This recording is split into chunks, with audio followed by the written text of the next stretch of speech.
And if it exceeds the $100 million, there's no extra money for that. Is that right? At the current time, I will say to date, we've not had to turn people down. We've been able to meet those requests. Yes. But it is a possibility. It's certainly a possibility. It's certainly a possibility. Okay. So just going on to and building on to what my colleague from the block was talking about funding, one of the concerns from the Caring Society for Children and Youth, Cindy Blackstock, she said, it is up to the provincial, territorial, and federal governments to make sure they provide the resources and supports needed for First Nations, Métis, Inuit children and youth. It goes on. The problem is there's a huge gap as Indigenous nations do not have the resources or often the capacity to do this on their own. How much funding has been allocated for child welfare services on reserve to date? That is a question I'll have to return to you with an exact if number. You could, if you could, because I mean this current federal government, after over 13 non-compliance orders, were ordered to pay a Canadian Human Rights Tribunal ruling to immediately stop racially discriminating against children on reserve. Something that they ended up paying $17 billion less than was asked by the Canadian Human Rights Tribunal ruling. So although I know that there's good talk of reconciliation and in terms of giving our kids back, it often doesn't come with money.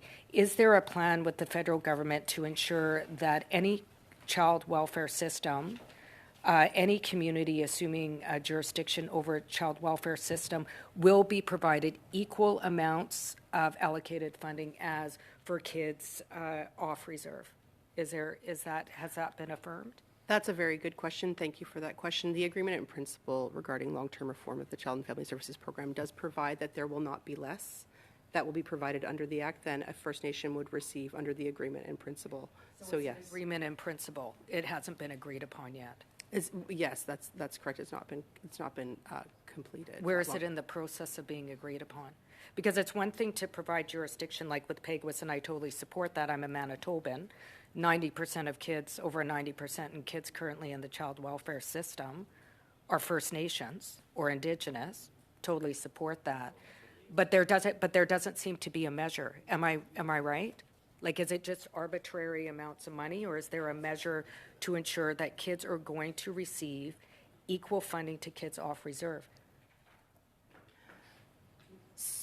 Your question, I just want to make sure I understand your question. So your question is not whether you'll receive the same amount of money through the program or the Act, but the question is on reserve versus off reserve? Yeah. Are they going to receive the same resources as for kids off reserve? Is it going to be the same? Has that been determined?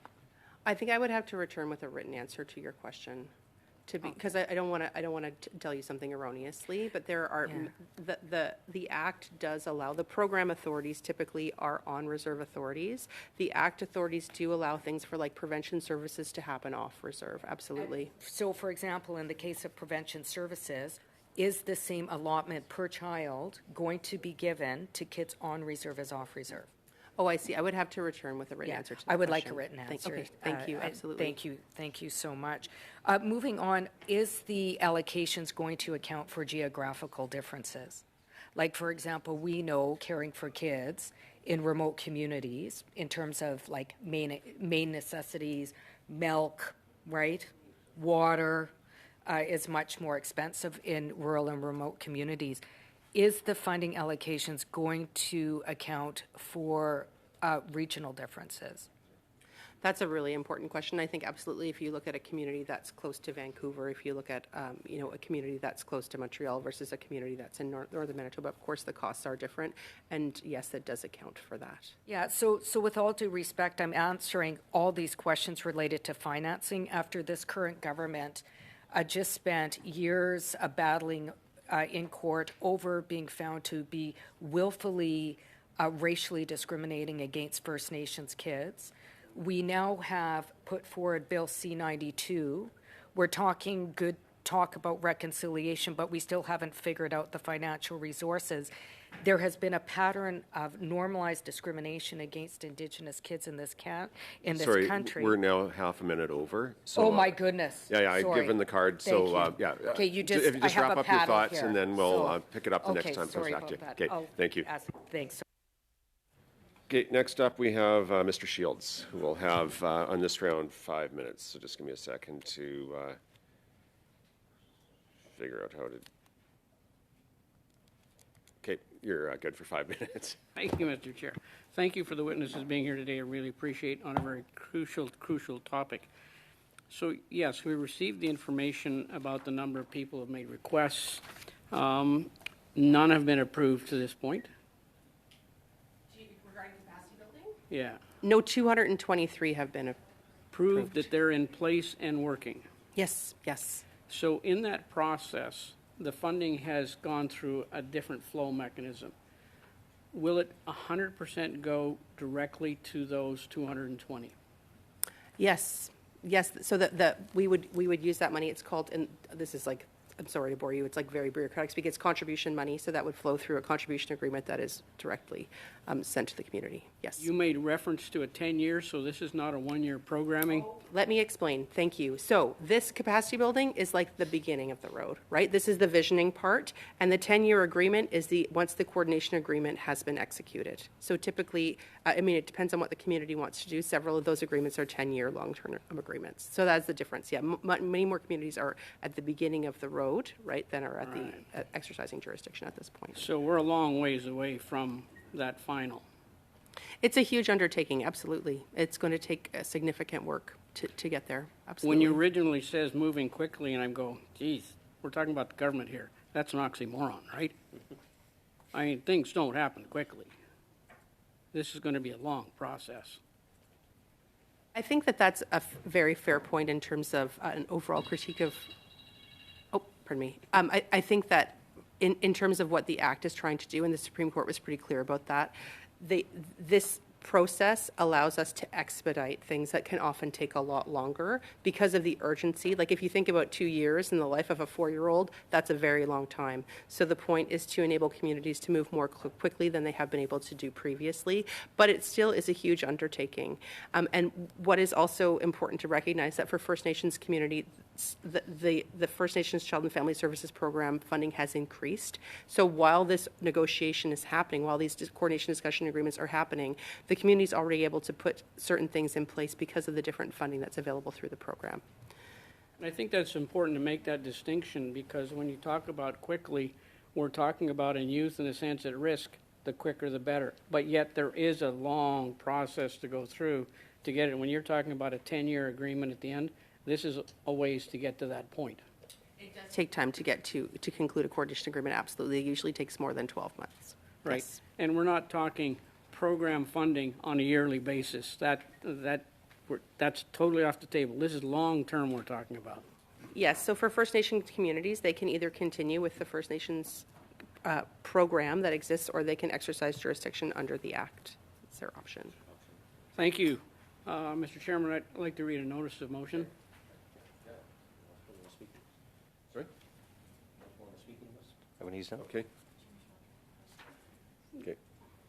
Yeah, please Given that proceed. the NDP Liberal carbon tax is set to increase to 23% on April 1st, 2024, and that most First Nations, Inuit, and Métis people living in rural areas that require access to affordable, stable, and reliable gas, groceries, and home heating to live, and that the Chiefs of Ontario have deemed the carbon tax discriminatory against First Nations, calling on the government to axe the tax, and after the government refused to do so, file for judicial review with the support of the Assembly of First Nations, Chief Cindy Woodhouse, and that the premiers of 7 provinces, the Premier of Northwest Territories, have called for the government to spike the hike.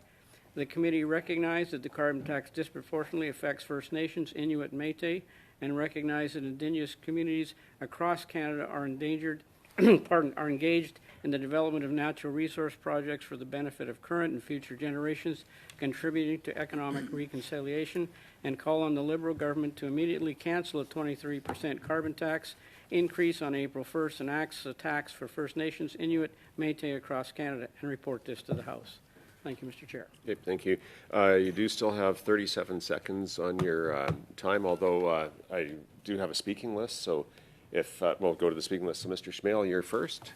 Thank you very much, Chair, and thank you to my colleague Martin Shields for raising that very important motion. As he pointed out, 133 chiefs of Ontario have come out against the carbon tax. We've had multiple premiers, territorial leaders, all speaking about how the carbon tax has increased the cost of living for the people they represent. And I think the notices we've been getting about food bank usage at record highs, we hear from farmers that talk about how the carbon tax is increasing the price of their inputs, which of course increase the cost of food. We know that the carbon tax contributes to an increase in the price of home heating fuel. Even the Premier of Manitoba, the NDP Premier, took away the provincial tax on gasoline in order to give the residents of Manitoba a break on the cost of living, which is crippling Canadians from coast to coast. And when you look at food prices, especially in the north, they've always been high. But when you add this extra layer of tax onto that, you are increasing the cost of just living, trying to survive for thousands upon thousands of Canadians. And when they're struggling, when they're hurting, the idea that on April 1st, the carbon tax is going to go up yet again is deeply concerning to us on this side of the House. We often ask ourselves, why hasn't this been addressed sooner? Well, I think it could be a number of reasons, but this idea that you can tax people or tax the economy into prosperity isn't going to work.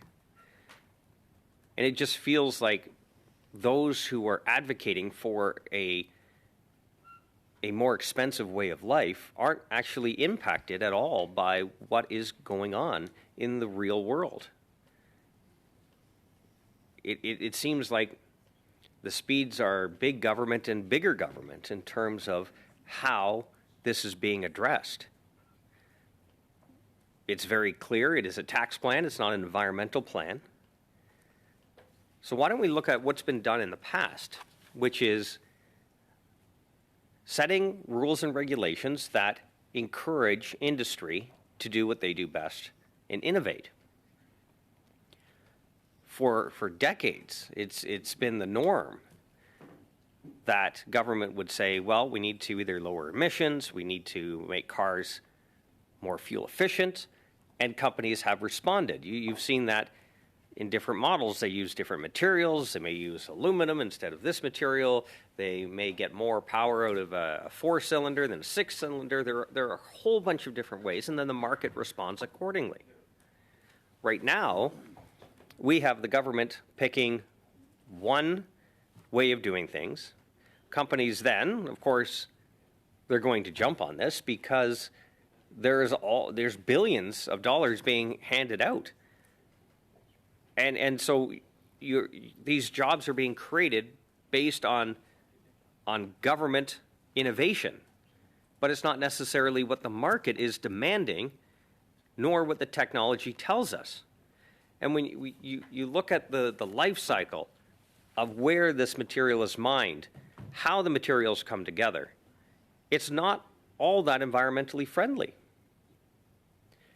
Even the recycling of the batteries, yes, technology is coming along to that because obviously there is a government push for this, but even those options available now are extremely expensive. Many companies have started to reevaluate how their business plan looks in terms of electric vehicles, and it seems the ones that aren't overly subsidized are pulling back.